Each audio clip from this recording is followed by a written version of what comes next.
The life and sad ending of Audie Murphy. Audie Leon Murphy was born on June 20, 1925, in Kingston, a small rural community in Hunt County in northeastern Texas. He was the seventh of 12 children, born to Emmett Barry Murphy and his wife Josie Bell Murphy. The Murphys were sharecroppers of Irish descent. As a child, Murphy was a loner with mood swings and an explosive temper. He grew up in northeastern Texas around the towns of Farmsville, Greenville, and Celeste, where he attended elementary school. His father drifted in and out of the family's life and eventually deserted them. Murphy dropped out of school in 5th grade and got a job picking cotton for $1 a day to help support his family. He also became skilled with a rifle, hunting small game to help feed them. After his mother died of endocarditis and pneumonia in 1941, he worked at a radio repair shop and at a combination general store, garage, and gas station in Greenville. Murphy had always wanted to be a soldier. After the Japanese attack on Pearl Harbor in December 1941, he tried to enlist, but the Army, Navy, and Marine Corps all turned him down for being underweight and underage. After his sister provided an affidavit that falsified his birth date by a year, he was accepted by the U.S. Army on June 30, 1942. After basic training camp at Camp Walters, he was sent to Fort Meade for an advanced infantry training. During basic training, he earned the Marksman Badge with Rifle Component Bar and Expert Badge with Bayonet Component Bar. During one battle, he leaped on top of a burning tank, which was loaded with fuel and ammunition and could have exploded at any second, and used its machine gun to hold off waves of attacking German troops, killing dozens of them and saving his own unit from certain destruction and the entire line from being overrun. In September 1945, Murphy was released from active duty, promoted to first lieutenant, and assigned to inactive status. His story caught the interest of superstar James Cagney, who invited Murphy to Hollywood. Cagney Productions paid for acting and dancing lessons, but was reluctantly forced to admit that Murphy, at least at that point in his career, didn't have what it took to become a movie star. For the next several years, he struggled to make it as an actor, but jobs were few, specifically just 2-bit parts, in Beyond Glory, 1948, and Texas, Brooklyn, and Heaven, 1948. He finally got a lead role in Bad Boy, 1949, and starred in the trouble-plagued production of MGM's The Red Badge of Courage, 1951, directed by John Huston. While this film is now considered a minor classic, the politics behind the production sparked an irreparable fissure within the ranks of the studio's upper management. Murphy proved adequate as an actor, but the film, with virtually no female presence or appeal, bombed badly at the box office.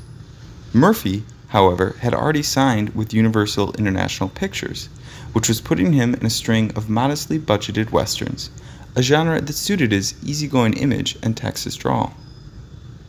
He starred in the film version of his autobiography, To Hell and Back, 1955, which was a huge hit, setting a box office record for Universal that wasn't broken for 20 years, until it was finally surpassed by Jaws, 1975.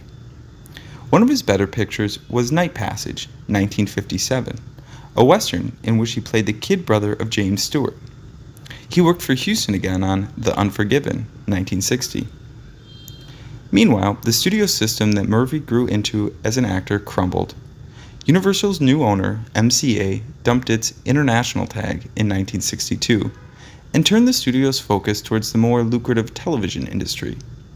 For theatrical productions, it dropped its roster of contract players and hired actors on a per-picture basis only. That cheap westerns on the big screen were becoming a thing of the past bode no good for Murphy either.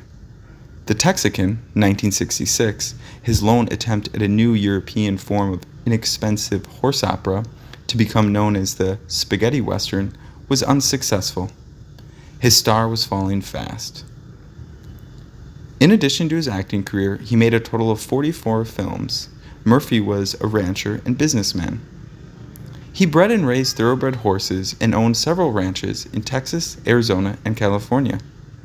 He was also a songwriter and penned hits for such singers as Dean Martin, Eddie Arnold, Charley Pride, and many others. His post-war life wasn't all roses, however.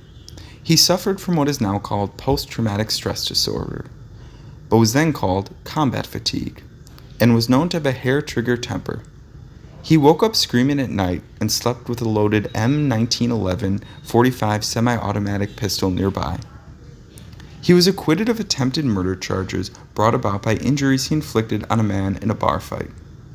Director Don Siegel said in an interview that Murphy often carried a pistol on the set of The Gunrunners, 1958, and many of the cast and crew were afraid of him. In his personal life, Murphy married actress Wanda Hendricks in 1949. The divorce became final 2 years later, in 1951. 4 days later, he married former airline stewardess Pamela Opal Lee Archer, with whom he had 2 sons, Terry Michael, born 1952, and James Shannon, born 1954. In the 1960s, his increasing bouts of insomnia and depression resulted in him becoming addicted to a particularly powerful sleeping pill called Placidil, an addiction he eventually broke. He ran into a streak of bad financial luck and was forced to declare bankruptcy in 1968. Admirably, he campaigned vigorously for the government to spend more time and money on taking care of returning Vietnam War veterans, as he, more than most others, knew exactly what kinds of problems they were going to have. Sadly, on May 28, 1971, Murphy was aboard a private plane on his way to a business meeting when it ran into thick fog over Craig County, Virginia, near Roanoke, and crashed into the side of a mountain, killing all 6 on board. He was 45 years old. He was buried with full military honors in Arlington National Cemetery.